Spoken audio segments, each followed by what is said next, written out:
What's up YouTube fam? So in today's video, I'm gonna be installing this carbon fiber rear fender. Now this is a carbon fiber rear fender from Hofmann Designs. Hofmann Designs is the company who did my front fender and my dash as well. Now, before we get into this, if you haven't already subscribed to my YouTube channel, make sure to click that subscribe button right now. This way you can get in on all of my weekly cash giveaways and stay up to date with all of my new content. With that being said, let's go ahead and get this rear fender weighed up. Let's see how much it actually weighs. And then we're gonna go ahead and get this factory fender removed and get this bad boy installed. I'm excited. I don't know about you guys, but this is gonna reduce a lot of weight on this bike. All right, enough talking. Let's go ahead and jump right into it. Okay, so let's go ahead and turn on the scale here. All right, we'll start off with grams. Let's get this fender on here and see where we're at. So we're at 1.751 kilograms and 3 pounds, 13 ounces. Holy shit, that's light.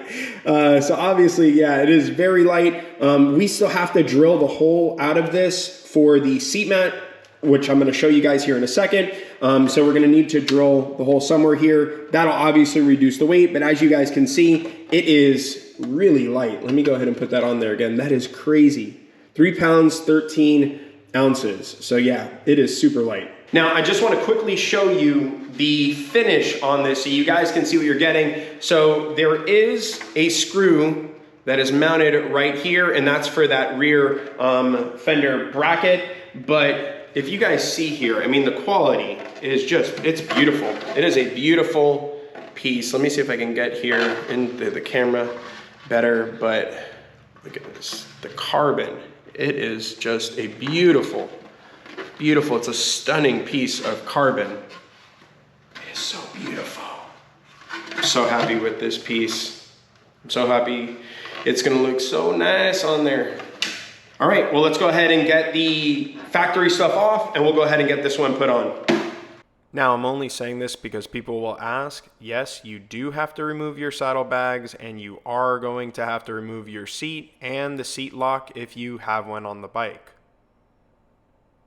Okay, now I just want to show you something real quick. You're going to need a long, like this, T40, so that you can fit into this hole and then also into this hole. That's what she said. Michael, please. So we're going to be removing this piece, this clip, and then this will fit into this hole. Okay, so obviously I'm starting off by removing the clips on the bike and then taking out the front fender screw and the rear fender screw.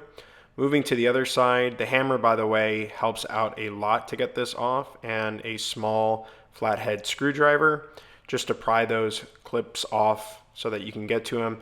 It's really important that you do this, removing the fender support bracket. I would do it in the same order that I did it. It's a little bit easier that way. But yeah, you definitely need to remove that fender support bracket. Now, you can choose to remove these, the frame side rails completely, just to make it easier if you want to. I didn't, I kind of went the lazy route, but it ended up working out for me, so I'm still happy, you know, that I did it that way, not stressing it. Those bolts that you see me pulling off the fender, if you're gonna do it my way, you are gonna have to remove those bolts first.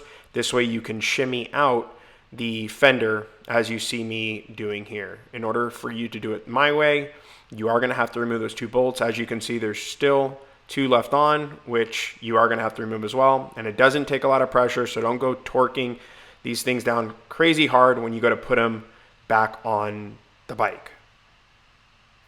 All right, before we go ahead and weigh the factory one up, I just want to quickly show you a size comparison. They are identical. There's literally no difference from what it looks like to me in terms of size. Yeah, they're identical.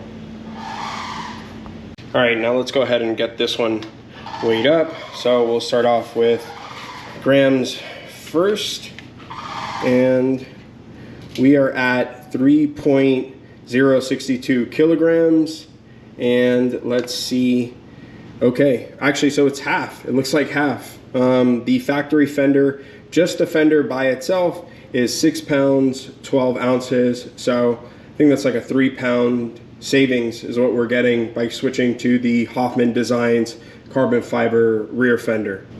With that being said, let's go ahead and prep up the Hofmann Designs carbon fiber rear fender, get it ready to be installed onto the bike. Now, the bolts that you took off the factory rear fender are going to have to go onto the Hofmann Designs rear fender. You don't have to torque these down hard. As you can see, I just do it by hand. And then, of course, you're going to have to shimmy the fender back in, like as you see that I did. Like I said, it works for me, so you can choose to either remove that bracket or not. But if you do it this way, you are going to have to, same way with the other one, you're going to have to install those bolts after you've already put the fender back on. All right, so let me just say, if you wanted to make this job easier, all you have to do is remove one side completely, or actually both sides, and you'd make it easier. You didn't have to do it the way that I did. Clearly, the way that I just did it was a little bit lazy, but it still went in perfect. It still looks good.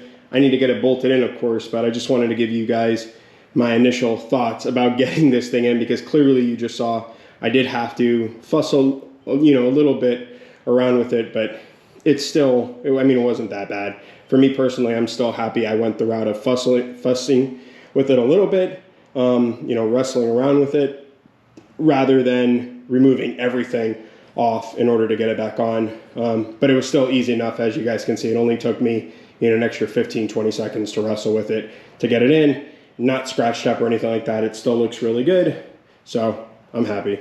Okay, so for the next part, as you can see, there is no hole for the seat mount. So what we need to do is we're gonna need to drill a hole. I'm gonna show you guys how I do this. You're gonna need some blue tape, obviously a drill bit, and if you have a Dremel, that'll also be really beneficial, but I'll show you how I go ahead and get everything marked up here before we start the drilling process. So my dad always taught me since I've been a kid, you measure twice and cut once. Don't worry, by the way, that blade was nowhere near that fender, so I didn't scratch anything up. So you are gonna see me measure this thing a bazillion times. I really did before making these markings onto the bike. And then of course I rechecked just to make sure that it was completely in the center before I did any form of drilling at all. I mean, I must have measured at least 10-15 times. Now you want to start off with a smaller drill bit, move up to a larger one like you just saw me do there, and then you move to a Dremel if you have one. I would highly recommend doing this job with a Dremel. I would not recommend trying to do this with just a drill bit. I have really good drill bits and I still wouldn't recommend doing it that way. I would still recommend using this Dremel and taking your time, cleaning it up, making sure, once again, measure twice, cut once is the safest way to put this thing together. You are going to have to make a notch for your lock, as you see that I did here. It fit and ended up fitting super tight, super perfect. I was really happy with the way that it turned out. Of course, after you spray it down with a compressor or some sort of way of getting the dust off, then you can use a lubricant to clean it all up. This way you're not scratching, of course, the frame. This is a trick I use, by the way, for any of you guys using the Santoro Fabworks seat lock. Just attach a wire to it, and then you could pull it up through the seat frame, which is pretty simple. As you guys can see here, it literally took me like 20 seconds to get what could have been a real pain in the ass. It took me 20 seconds to get that, seat lock through the frame. Then you put on your seat, and that's when it all sits in. How beautiful everything came out. This moment for me was pretty cool because I've been waiting a long time to get this rear fender, and I'm really, really happy with the way that everything turned out for me. It was definitely worth the wait all those months. So I had to open the garage to show you guys how good it looks on the bike. The fit, the finish, excellent job. Hofmann Designs absolutely killed it with this rear fender. I think they did an amazing job. Let me show you guys. Came out so good. And as you guys can see, you take your time and with some patience, and you'll get it in there perfectly. Look at that, from every angle. It just looks so good, and the carbon fiber looks really good with the light hitting it. It's hard to, I don't know if you guys can see it in the video, but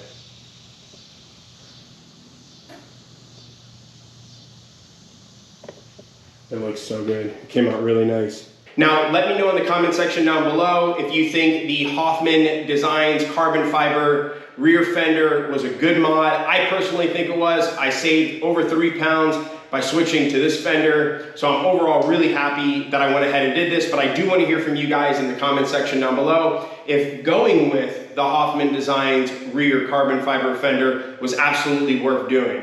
That's all I have for you guys today. Don't forget, if you haven't already subscribed to my YouTube channel, click that subscribe button now. This way you can get in on all of my weekly cash giveaways and stay up to date with all the new videos that I'm putting out there. Remember, make sure you guys are putting good energy out there into the world and paying it forward. I'll check you guys out later. Bye now.